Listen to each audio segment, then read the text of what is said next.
Akka mooltan dhaggeeffattoota keenya sagantaa raadiyoo BBC Afaan Oromoo Keeniyaa magaalaa Naayiroobii irraatii darbu eegaleera. Tamsaasa kallattii Feesbuukii fi gama satalaayitiin firikwensii 11842 horizontaal simboreetii 27,000 fi 500 irratti nu argattu. Isaan gurguddoo qabanne keessa dinagdeen Itoophiyaa gufuuwwan garaagaraa isa mudatanillee dandamataa fi tasgabbaatee itti fufuu ibsa ministeerri maallaqaa kennan qabanneera. Dhimma biraan imaammata barnoota haaraa Itoophiyaatti hojiirra ooluuf jedhu irratti akka naannoo Oromiyaatti maaltu jijjiirama? Afaan afurtu kennama. Afaan lamaffaan afaan Amaariffaa, afaan Somaalee, afaan Affaarii fi afaan Sidaamaatu kennama. Jalqaban yoo jira. Marii Saamaanta Paaworii fi Oleesaaguun Obaasanjoos qabannee jirra. Anzaala Lamtaa Addasaati.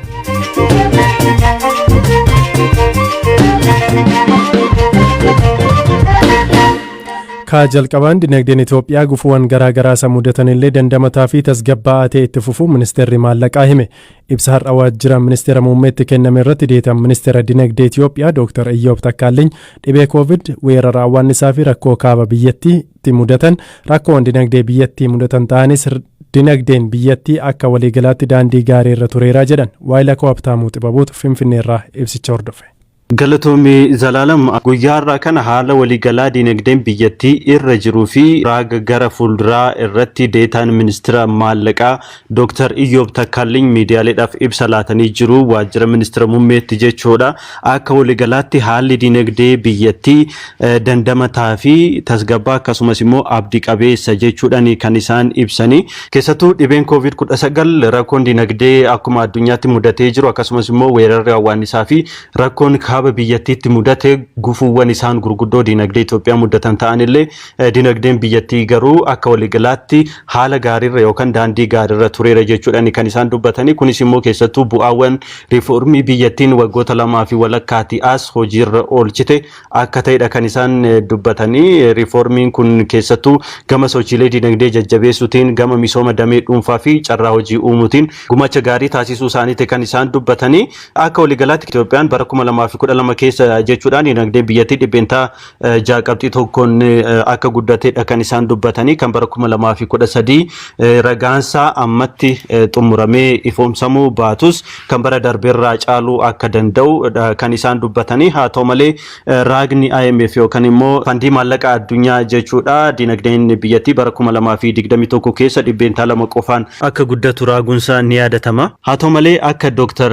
Iyyoob himanitti dinagdeen biyyattii haala gaariirra jiraachuu isaatiif agarsiistuuwwan jedhanii kan kaasan keessa guddina gama dameewwan qonnaa fi akkasumas gama damee albuudaatiin mul'atan himaniiti kan isaan jiranii. Akka waliigalaatti alergiin naannoo waggoota 10f dhaabbataa ture yookaan guddinni isaa dhaabbataa tures dhibbeentaa 19 guddachuu isaati kan isaan dubbatanii. Dhimmi ijoon Zalaalam keessattuu walitti bu'iinsa naannoo Tigraay wajjin wal qabate dinagdeen biyyattii hagam miidhame kan jedhuuf wayita deebisanitti dinagdeen biyyattii rakkoo kanaan hagam akka miidhame baruudhaaf qorannoo bal'aa taasisuun barbaachisaadha. Haa ta'u malee osoo riifoormiiwwan dinagdee garaagaraa hojiirra oolchuu baanne rakkoon kaaba biyyattiitti mudate kun dinagdee biyyattii daraan yookaan immoo sadarkaa hammaataa jedhamuun miidhuu ni danda'a ture jechuudhaan kan isaan dubbatan. Qaala'insa jireenya rakkoo guddaa ta'ee fi hanqina sharafa alaa irratti maal jedhan abtamu?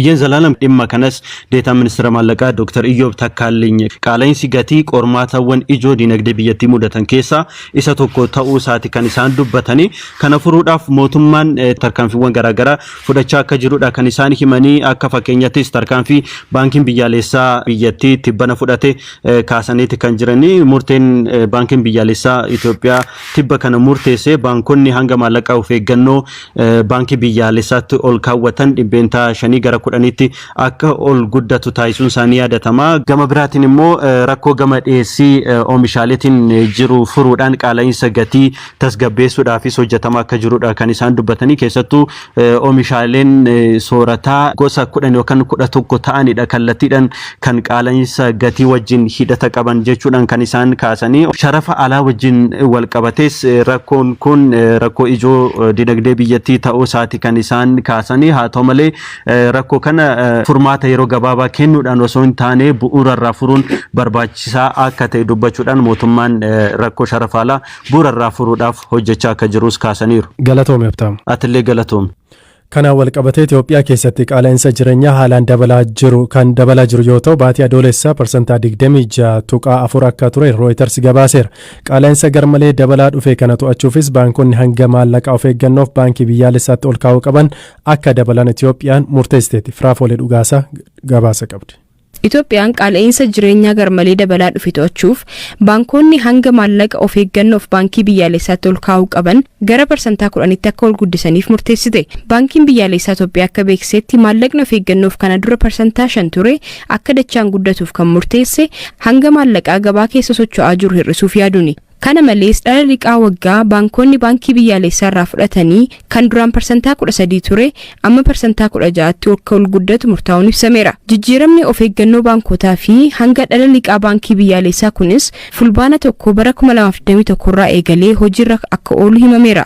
Dhiyeenya kanas baankiin biyyoolessaa qabeenyawwan akka gamoo jiran qabsiisuun baankonni liqaa kennan yeroodhaaf akka dhaabaniif kan dhorku qajeelfama tokko baasuun isaanii yaadatama. Akkasumas baankiin biyyaalessaa adeemsa baankonni sharafa alaarraa fayyadaman irrattis jijjiirama taasiseera. Haaluma jijjiirama kanaatiinis baankonni sharafa alaa karaa daldala alaa hawaalaa namoota dhuunfaa fi dhaabbilee miti mootummaa irraa argatan keessaa parsantii 50 baankii biyyaalessaa Itoophiyaatiif galii taasisuu qabu jedhameera.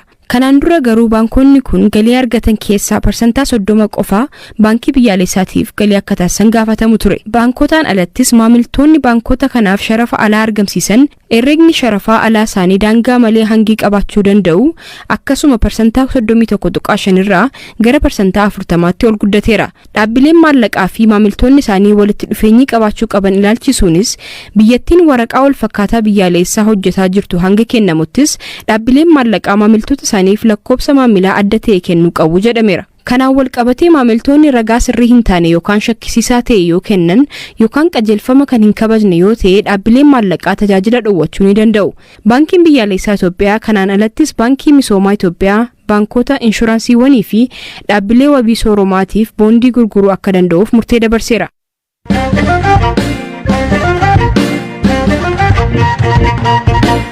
Kan itti aanuun hooggantuun jaarmiyaa gargaarsa Ameerikaa USAID Samantha Power gameessa siyaasaa gamtaan Afrikaa gaanfa Afrikaatti bakka buuse pirezidaantii duraanii Naayijeeriyaa Olusegun Obasanjo waliin wal arguun dhimma waraana Tigraay irratti mari'achuu ibsan. Samantha Power miidiyaa hawaasummaa isaanii irratti akka barreessanitti Itoophiyaa keessatti waraanni hammaataa deemuu isaatiin kanneen rakkoo guddaa keessa jiraniif gargaarsa hatattamaa danqaa tokko malee akka qaqqabu qaburratti waliin dubbataniiru. Firaafolee Dhugaasa.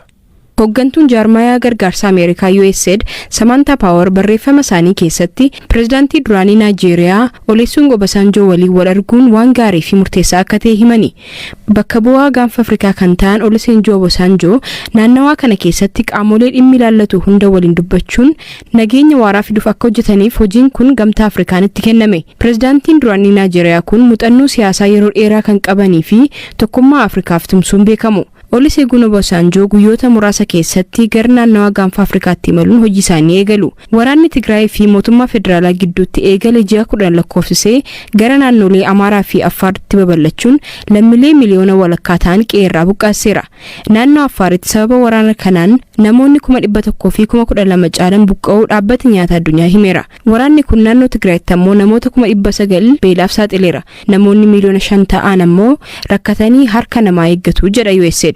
Erga waraanni Tigraay sadaasa 4,2020 mootummaa federaalaa fi TPLF gidduutti eegalee lammiileen nagaa 10,000 lakkaa'aman du'aniiru.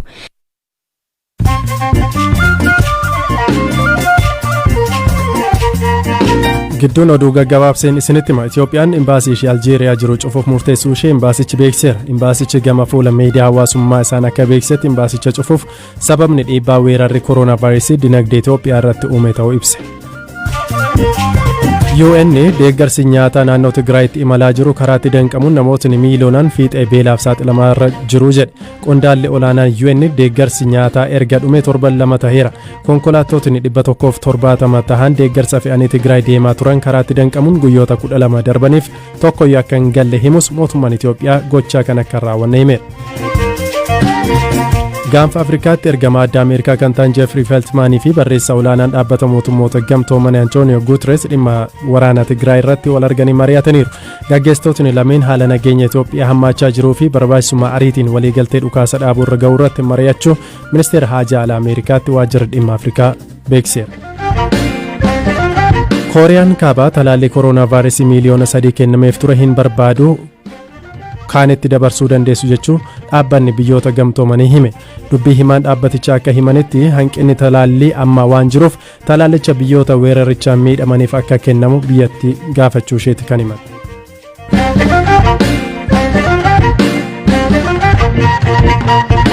Itoophiyaan bara barnoota haaraa dhufutti imaammata barnootaa haaraa qorannoo yeroo dheeraan booda qopheessitee hojiirra oolchuuf jetti. Imaammata barnoota haaraan kun irraa jalaan hojiirra kan oolu ta'a. Dabalataan Oromiyaatti manneen barnoota ifa booru 107 bara kana ijaaramuun tajaajilaaf gahu biiroon barnoota Oromiyaa beekseera. Akka naannoo Oromiyaatti imaammata barnoota haaraa kana keessatti maaltu jijjiirame, gosa barnoota akkamiitu kennama kan jedhuu fi afaanota barsiifaman irratti itti aanaa biiroo barnoota Oromiyaa Dr. Galaanaa Walde Mikaa'el gaafadheera.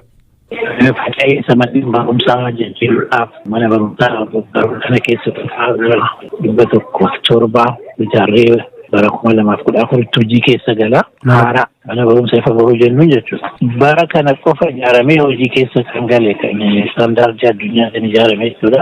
Isaan keessaa 107 keessaa 7 mana barumsa bultii addaati. Warri kun sadarkaan isaanii sadarkaa yuunivarsiitii saala. Wanta barataan tokko boordi ta'ee argachuu qabu hundumaa kan guutuudha. Achi keessatti immoo namni baratu dorgomee qormaan addatti kennee namni qormaata sana darbe achi keessatti carraa argata jechuudha. Barsiisanis maneejmentii isaas addatti. Hayyee gama barsiisotaan jijjiirama akkamii fiddanii bara dhufu wanta gaariin yookaan haaraan jira kan jettan maali? Amma barsiisota irratti kan already hojii keessa jiru barsiisa gara 200,000 jira.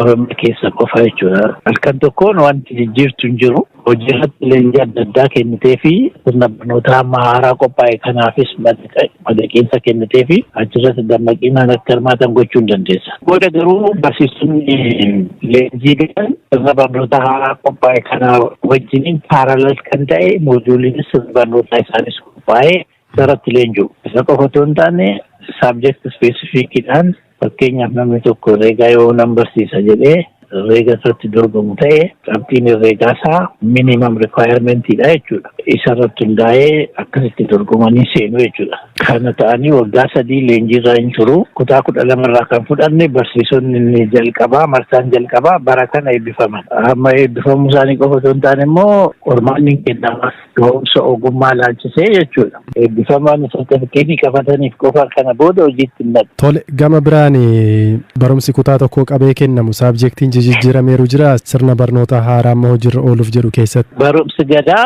kanaan dura hin turre miti. Eeyyee. Amma akka biyyaatti sirna gadaa akka biyyaatti barnoota kennamaniin maa jiru tokko gadaadha. Kutaa tokko eegalee. Kutaa tokko kan kutaa 8 jechuudha. Inni walumaa siqaa. Kun amma addaa jechuudha. Tiyaatirii fi aartiin kun haaraa sirna barnoota haaraa kana keessatti akka haaraatti galaniiru jechuudha. Muuziqaa qabatee, aartii qabatee, tiyaatirii qabatee akkasumas barnoota kennamaa jechuudha. Innis kutaa tokkorraa eegala. Inni kan biraa kutaa 7 kaasee ICT hin kennama. Inni kan biraa immoo ogummaa yoo jennu maalidha? Kan akka manufacturing, kan akka agriculture, kan akka medicine, kunniin kutaa 7 kaasee kennamaa jechuudha.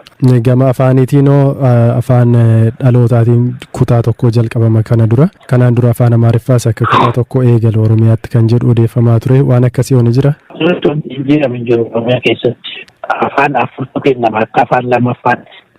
Maal isaan? Afaan Amaariffaa, afaan Somaalee, afaan Affaarii fi afaan Sidaamaatu kennama. Isaan kunneen Oromiyaa keessatti jalqabu? Jalqaban yeroo hojiirra kutaa 5 irraa afaan lammaffaan kamiyyuu kutuma 5 irraa jalqabu. Hanga 8tti saabjektiin hundi isaaniitu except afaanota amma siin jedhe kanaan alatti afaan Oromootiin kennamu. Tokkorraa kaasee otoo hin ta'in keejirraa kaasee jechuudha. Afaan dhalootaatii fi afaan Ingiliffaa kutaa tokkorraa kaasanii kennamu. Poolisii afaanii keenya laalchisee wanti jijjiirame hin jiru jechuudha. Hanga kutaa 8 afaan Oromootiin kennama.